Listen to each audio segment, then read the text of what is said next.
Welcome back to Beyond the Tour. Luke, how are you? Jake, I'm well. Big weekend of golf, so lots for us to get into, but also got out and got some practice in myself. So I'm excited for my golf game and also to talk all things golf with you. That's good. Likewise, it has been a very big week in golf, with today the longest day in golf wrapping up the US Open qualifying. So we'll touch on that as well.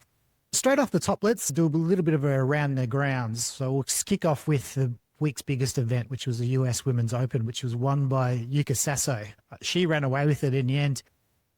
The Aussie hope, Minjee Lee, faded away on the back nine, didn't she?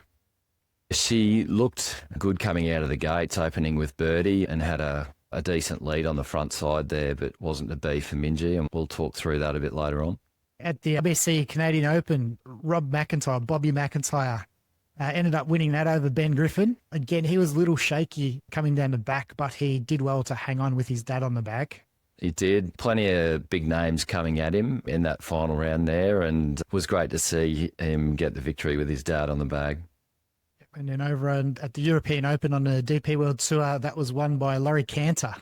LIV's reserve player, or one of LIV's players, making a start there in the European Open and getting the job done. And we'll just quickly run through a few of the notables from today's US Open qualifying. So at Cherry Hill, Aaron Rai was notable from my perspective. He's over in Europe mainly, so he's English. He's come across, so he qualified along with Davis Thompson, which was another guy who's coming into the signature events now. So that was good to see. At the Bears Club, Matt Kuchar, Daniel Berger, and Burmey got in. Dean Burmeister. Woodmont, no one really notable. There were a couple that missed. Kieran Vincent and Lucas Herbert were both a shot out of qualifying or out of a playoff. At Duke University, Webb Simpson, Sam Bennett, who had that run at the Masters last year. And the other one, which we were discussing last week, Harry Higgs, who's in really good form. Great achievement for Harry, qualifying for his first US Open and continuing its good run of form. Justin Lower, Brendan Todd, Seamus Power at Columbus, Ohio. And in Springfield, Ohio, Zach Blair, Bo Hosler, and the most notable from our perspective was Cam Davis, who beat Adam Scott on the second hole in a playoff after Scottie chipped in for a birdie, and then that was followed by Cam Davis sinking and probably an 8-footer on top of his chip in. Heartbreaking to have to see two Aussies slug it out there for the final spot in the Springfield qualifier. Scottie led after the first round, not able to get the job done, but he'd be pretty high on the alternate list, I'd imagine. Yeah. And then Lake Merced, which isn't finished just as we go to recording, but David Pooge is in the clubhouse with the lead, with the two-shot lead. He was at 12 under, so he's very likely to get through there. Another achievement for the LIV guys there if he can get through. But just before we dive into the golf in a lot of detail, you had an interesting experience over the weekend. One of your tweets on X went viral. I think you had something like 3 million views and 1.7k likes, but also 1,600 odd comments, which didn't necessarily agree with your take. And you did have a bit of a pile-on from the Barstool fanboys. So maybe just talk us through, firstly, how you're going, and secondly, talk us through the tweet.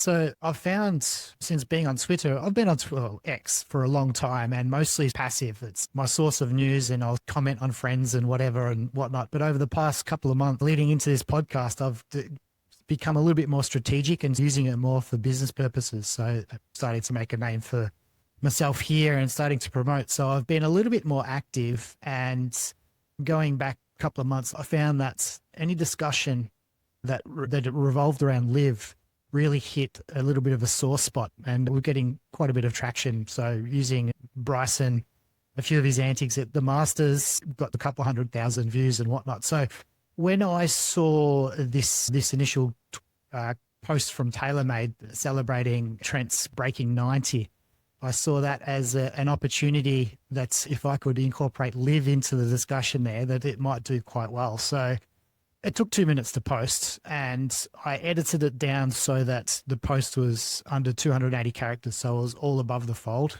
With X, when you're a premium subscriber, you can post long tweets, and when you post long tweets, it cuts it off. So that was as strategic as I went down that path. So you can't say a lot in 180 character or 280 characters. So I just thought I'd just hit post and see what happens. And it did well for a bit. And then probably 6 or 7 hours later, as the US started waking up, it started to gain traction again. And at the time I was in bed, so I had no way of controlling it. But by the time I woke up, Paige Sporanic and a few of the Barstool guys had retweeted, and the thread pretty much turned into a pile on there. So the majority of comments weren't even really about the premise of the tweet. It was more just the Barstool. So here's a bone, go get it. And that's what it ended up being. But from our perspective, or from my perspective, it was a pretty successful tweet. It didn't take long to post. And that's resulted in 50 odd followers. We had 400 or 500 views to our website, which is good because they're all now tracked and we can use them in retargeting for any sort of advertising we do. So yeah, there's a positive outcome from my perspective. So maybe if we can just talk through the actual substance of the tweet, because I think a lot of the commenters probably misinterpreted your tweet as being a shot at Trent from Barstool, who had made a post or a tweet around him breaking 90 and that being an achievement of note. And your tweet was more about TaylorMade choosing to lean into an engagement or a collaboration around Trent breaking 90 rather than engaging in a more earnest way with some of the bigger tours, particularly, say, the LIV Tour. So, look, again, there is some truth in that. So there's obviously pretty much all brands are ignoring LIV or taking a wide berth, treading very carefully. So that's one particular aspect, which is no doubt true. DJ, for instance, is the only LIV player that TaylorMade still sponsor, or in some sort of, he's the only sort of LIV golfer on their website that is still a sponsored player, but they haven't posted or mentioned his name since 22. So I think the last time they mentioned him was on X is September 22. So they're clearly ignoring it. So there is that particular aspect.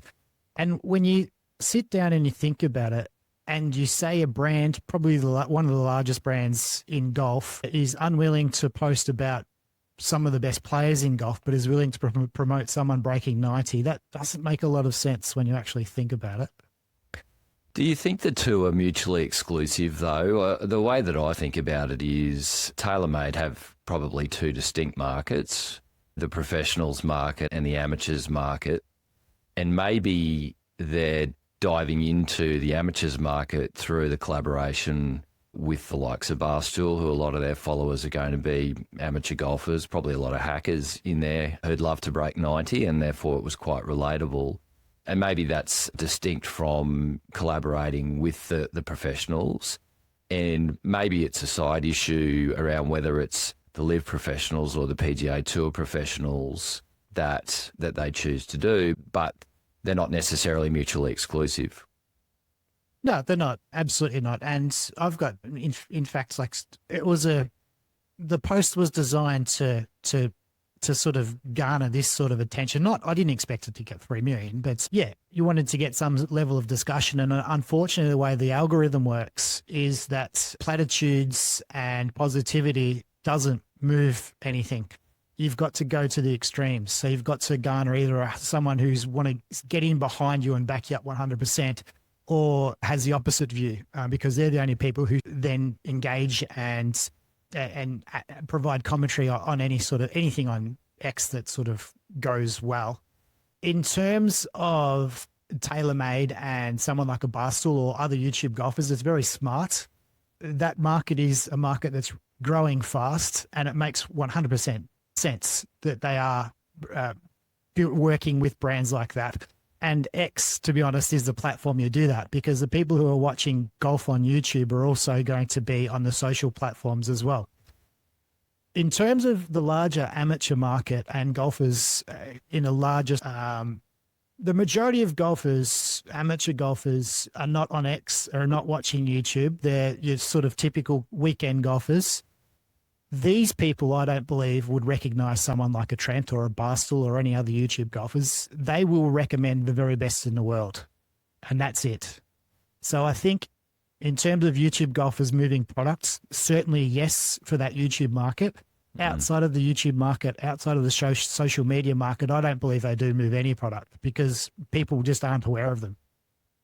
And therefore, your point around letting an opportunity go by in terms of collaborating with the likes of LIV, that then turns my mind to they must have some data that they're working on around what their avatar buyer is, what their ideal customer looks like. And it probably still is very much US-centric, where we know acceptance of LIV is certainly beyond where LIV would like it. In fact, there's still quite a lot of resistance to LIV within the US market, hence possibly the reason behind their lack of collaboration to this point.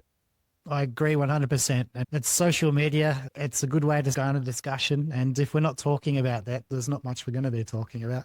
Hey, look, it would be remiss of me not to check in and see are you doing okay, given the whole social media debate over the last week around Grayson Murray's suicide and the calls for people to just be nicer to each other, particularly on social media platforms. There were some pretty terrible things said about you, about this podcast. Hopefully you're doing okay and you haven't taken any of it to heart.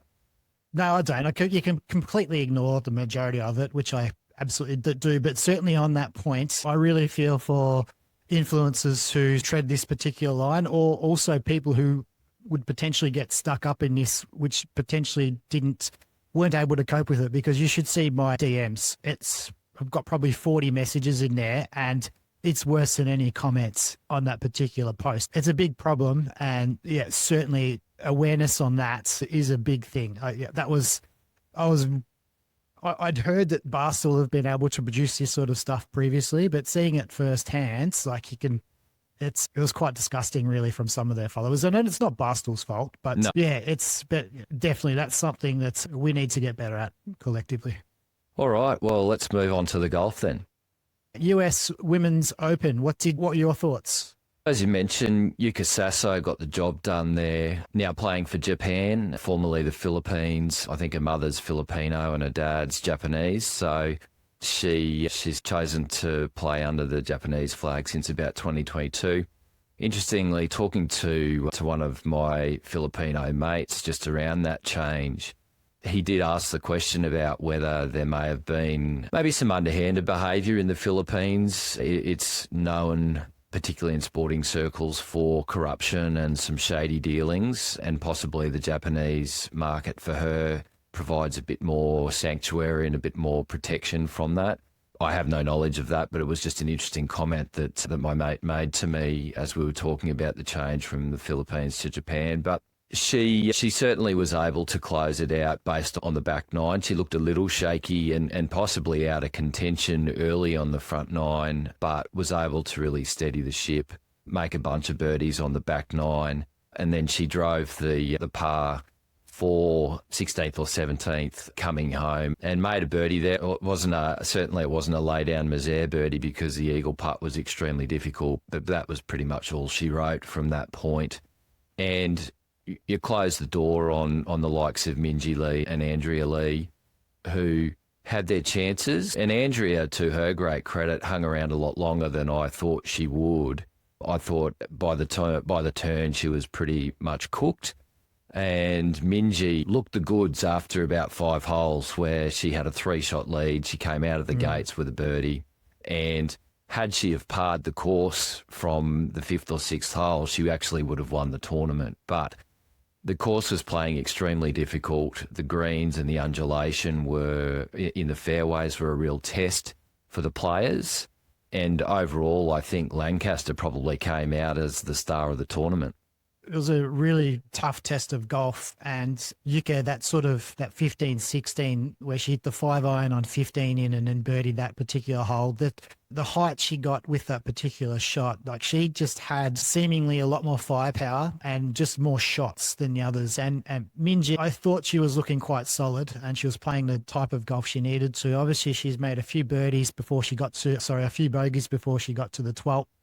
And then just hit an okay shot, but not what she wanted, and that the course punished her. So from that particular point, she's come undone a little bit, but it was a grueling test, and Yuka's win was really good. Just on her switching across to Japan, I did a little bit of research as to why that particularly happened. Japanese law for dual citizens requires that they make a decision at age 22 and relinquish one of their citizenships. Hence, she chose Japan, and probably there might be more to it, but I'd say more so commercial reasons than anything else. If you look at the amount of Japanese press that she had following her, lots of sponsorship on the ladies' side coming out of Japan and Korea. So that's possibly a reason she ended up choosing Japan. No doubt that makes perfect commercial sense. She did say that if she could play under both flags, she would. So she still feels that affinity that the Philippines. But maybe you're right, the commercial realities came home to roost in the end and she had to make that choice. As for Minjee, with such a difficult course, not being able to find the fairway was a real thorn in her side in the final round. Really very un-Minjee-like, where she is quite reliable off the tee and finds a lot of fairways. And you talked about Saso having the shots that the other players didn't necessarily have. I think your point's well made about the trajectory and being able to hit those towering high shots. And of course, no surprise she's able to do that given that she's role modelled her swing off Rory McIlroy. The course, as you say, early on, I think after day one, it was getting a little bit of negative press. But I think by the end of the weekend, most were pretty happy with how the course played. It wasn't, in my opinion, unfair. It was just a really grueling test of golf and very typical of a US Open setup. Possibly some of that criticism came because a number of the big names really pretty much bombed it in the first round and meant that they weren't going to make the cut. I think that probably led to a lot of the criticism. As you say, by the end of the fourth round, it became clear that Lancaster was a great championship golf setup. It provided a fantastic test, and I think the overwhelming majority of fans wanted to see the golfers be able to navigate that challenge and the course play the way that it did. I think probably the thing that would stopped me from being opinionated initially after that first round was the top of the leaderboard. It was quite a sort of broad. We had a lot of Korean, Japanese. Minjee was way up there. Players who play potentially different style of golf than what we typically see on the LPGA Tour. And that to me probably meant that they maybe were a little bit more adaptable early on. So yeah, I certainly, by the end of it, everyone was pretty happy with the course. It was a great test of golf and we had a good winner. The domination of the leaderboard by the Asian-based players really did stand out, particularly the Thai and Japanese players.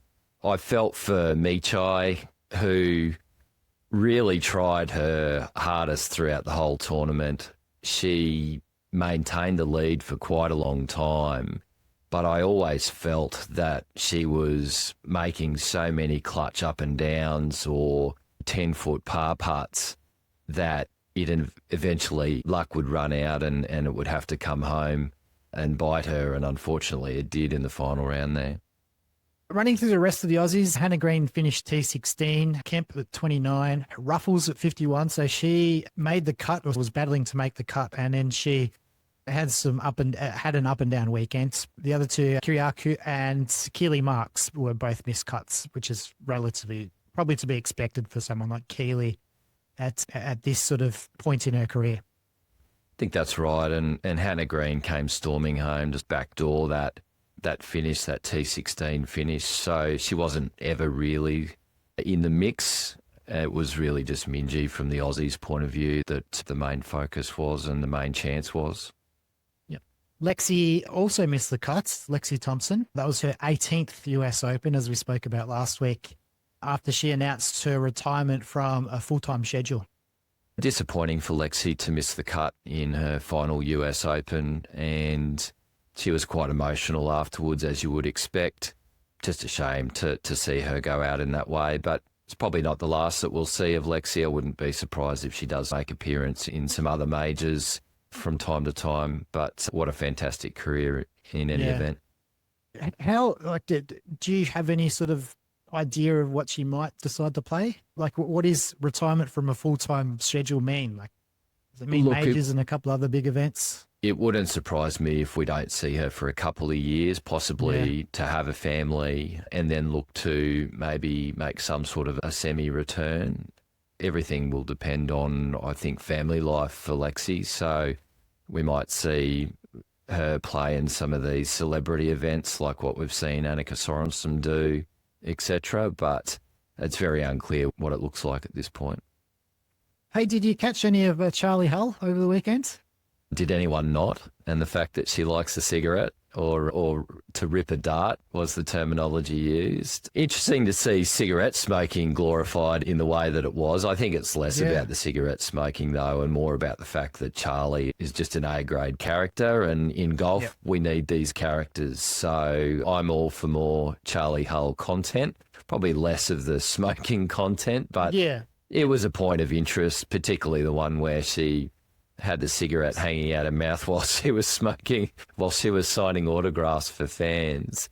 Again, it's illustrative of her being a real character in golf, I think, rather than promoting cigarette smoking. But she did give some interviews after the tournament saying, well, look, if you guys think that's interesting, you should have a camera follow me. I've got friends that say that my whole life is a reality TV show in the making, because I've got heaps of these interesting anecdotes and stories that happen along the way. So she certainly seems like a great personality, and we need more of that in golf. Get her on full swing.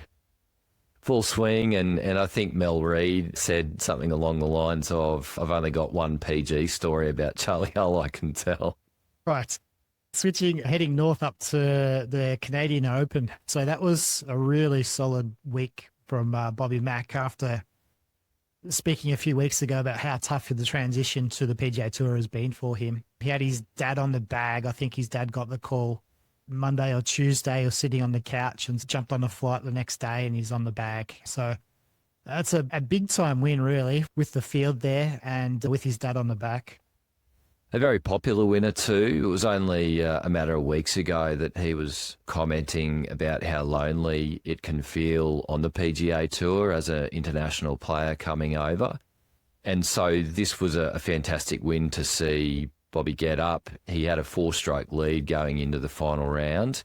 He would have felt really nervous after the third hole, given that his lead had evaporated. Mac Hughes had 3 straight birdies through holes 2 to 5, and Bobby had a bogey to start with, so that 4-shot lead had evaporated. But he grinded it out. He showed a lot of grit on that back 9 and was able to get the job done coming, under the gun down the stretch.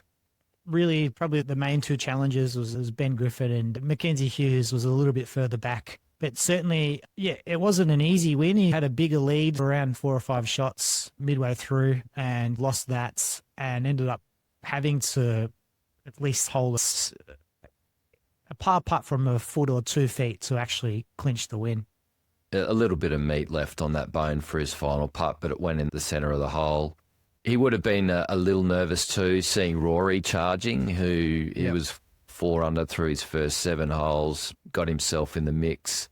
He ended up finishing 3 back at T4, but no one likes to see a charging Rory on a Sunday.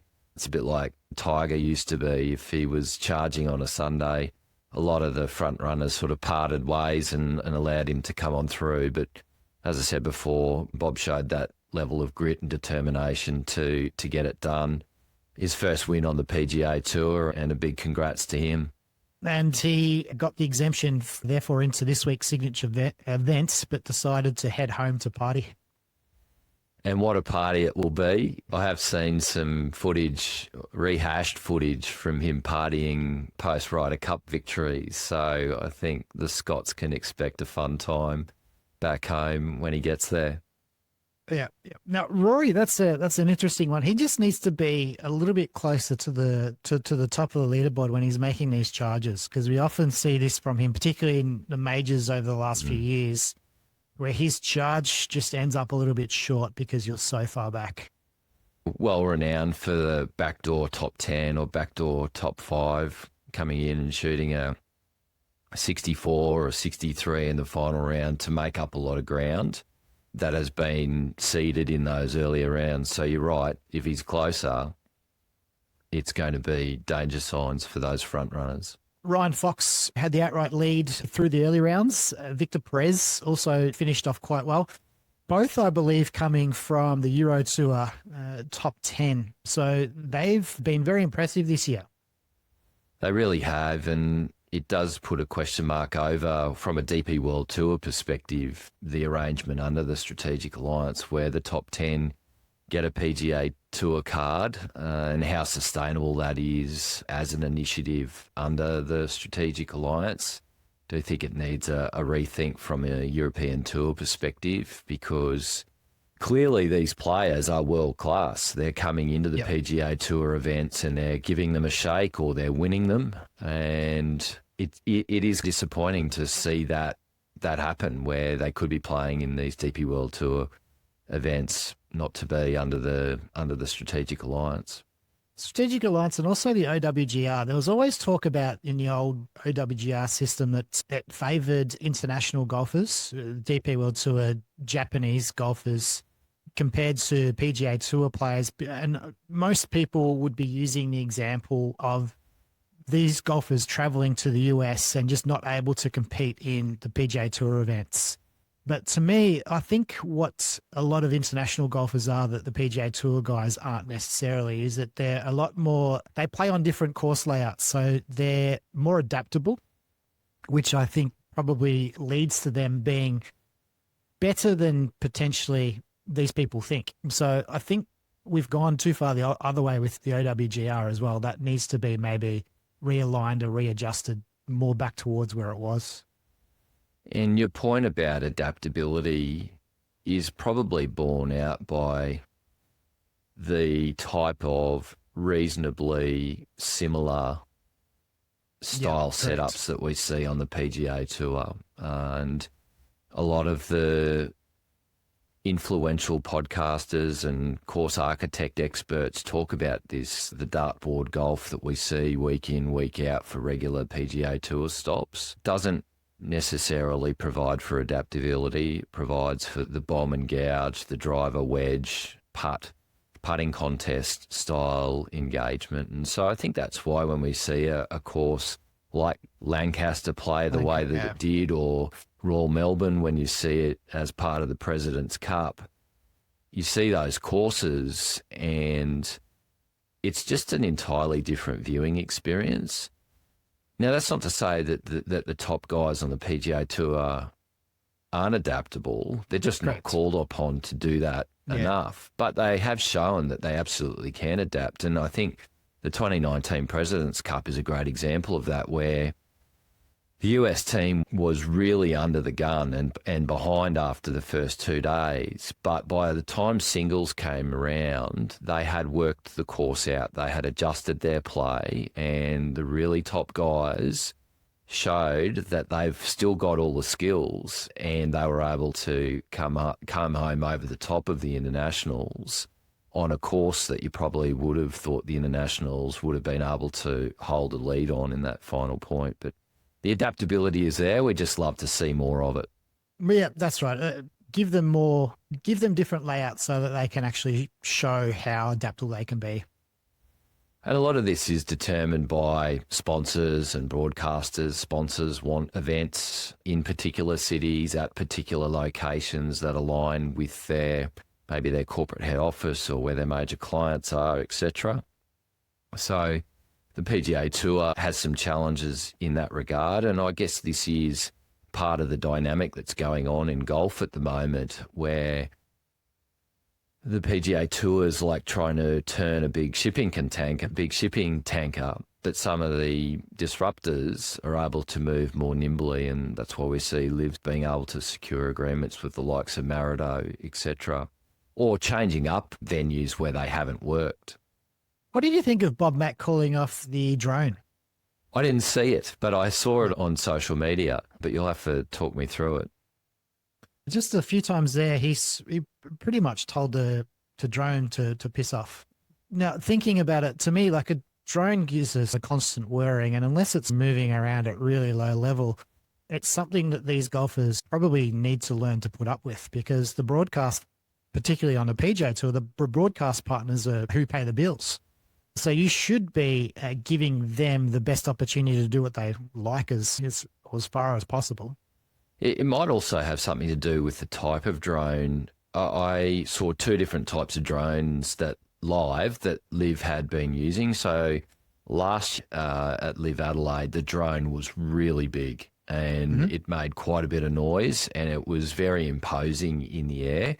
This time around, you'll remember that the drone was very small, and so on the 18th hole where we had those two playoff holes, the drone was constantly in the sky, but it barely registered any sort of recognition because it was small and quiet. So possibly it has something to do with the type of drone, and I can understand a player's perspective if it was as big as the one at LIV last year.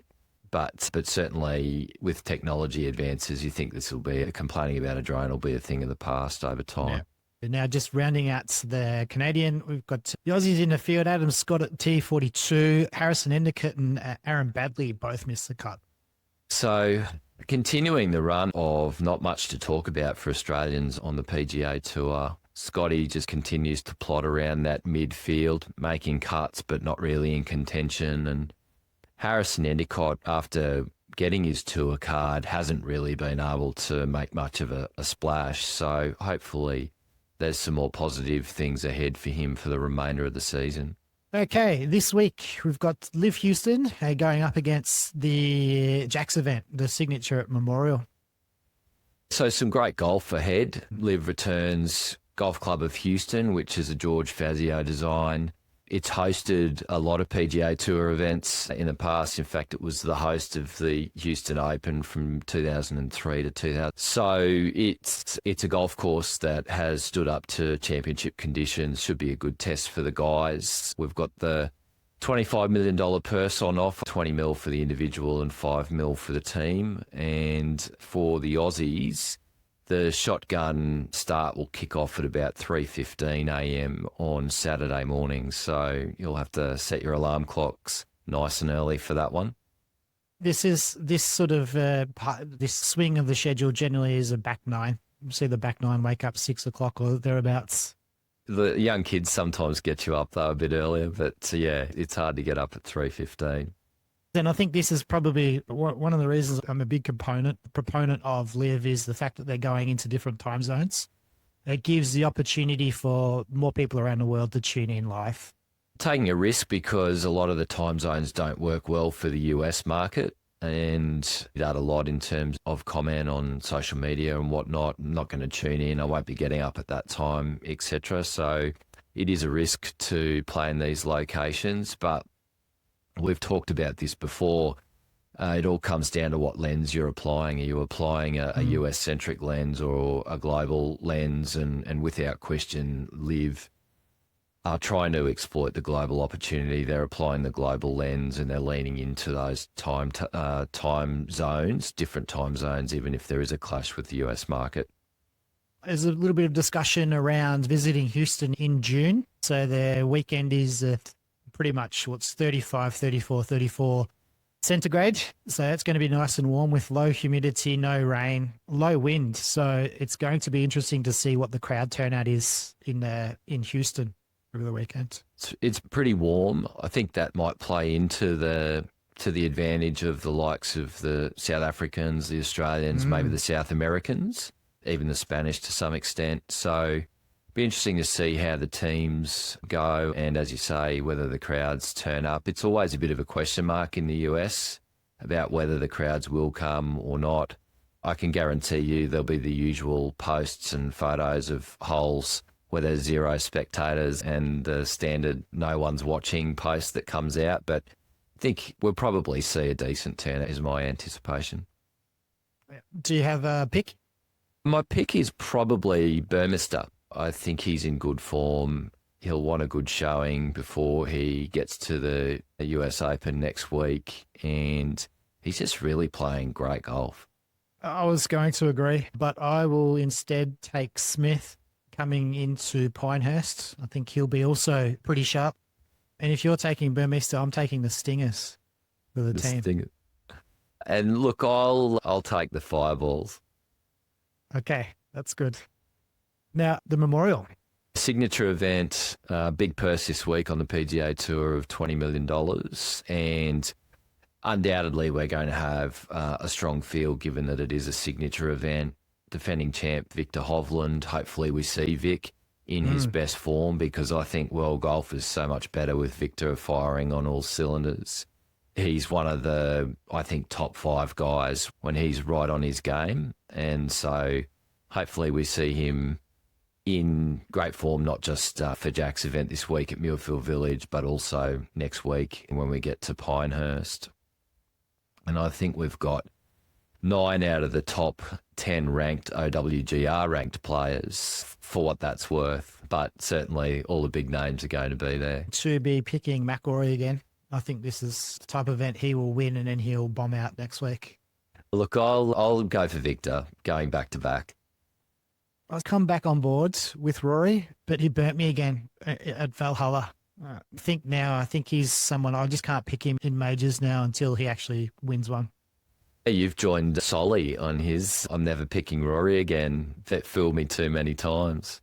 So good to see you and Solly in the same boat there. On the DP World Tour, we've got the Volvo Scandinavian Mixed Tournament. So that is a combination of the DP World Tour players, and is it the... That's right, the Ladies European Tour. So really interesting event, this one, that have the men's professional and the women's professional golfers competing in the same event for the same trophy and the same purse. So a couple of Solheim Cup players teeing it up in Madeline Sagstrom and also Linny Grant. In fact, Grant was the first female winner of this event, so she'd certainly be looking to repeat that achievement. And then in terms of the men, some names in terms of including Nacho Elvira, who won 2 weeks ago on the DP World Tour, Rasmus Højgaard, and former PGA Tour player Dylan Frugal Fratelli. Will you get any time to watch any of that? I'll have to see how the timings line up, but I'm quite interested in that event to see how that is staged, because in Australia we have some mixed events. So it'll be interesting to see how the Scandinavian mixed tournament compares to the mixed tournaments that we have in Australia, and if there are any sort of format differences that would be interesting for us to pick up here. So we saw also through the week that the Scheffler charges were finally dropped. And as we had previously spoken about, our gut feel was that this was likely to be just a big misunderstanding rather than any sort of crime, and certainly not a felony. So common sense seems to have prevailed. The district attorney's had a look and has made a decision to drop the charges. And both Scottie and Detective Gillis issued statement following the dropping of the charges. Again, Scottie being very magnanimous and all class in terms of his response. Probably a bit of tongue-in-cheek from Detective Gillis in terms of how he has responded. Agreed with Scottie that there were no hard feelings. I'm not sure that he's the one that should be saying I've got no hard feelings that I'm harbouring, given that he seems to have completely overplayed the situation and caused a huge amount of embarrassment and upheaval for Scottie in the midst of a major tournament. Remains to be seen whether Scottie will take things further or whether he lets sleeping dogs lie now that the charges have been dropped. I suspect there'll be a number of lawyers in his ear saying that he should be thinking about bringing civil proceedings against the Louisville police force and maybe Detective Gillis for wrongful imprisonment or some sort of civil cause of action. We'll just have to see what happens there. It doesn't strike me as being the type of play that Scottie would engage in, but you never know. Hey, and finally, do you have some time for a little bit of conspiracy theories? Always. Always good. So Christo Lamprecht, who was sitting second on the PGA Tour University standings, and he pulled out of the NCAA finals with a back injury. Christo has a US Open exemption as an amateur. He turned pro at the end of last week, which essentially meant that he lost his exemption. And he today went into final qualifying to try and qualify. He did not qualify.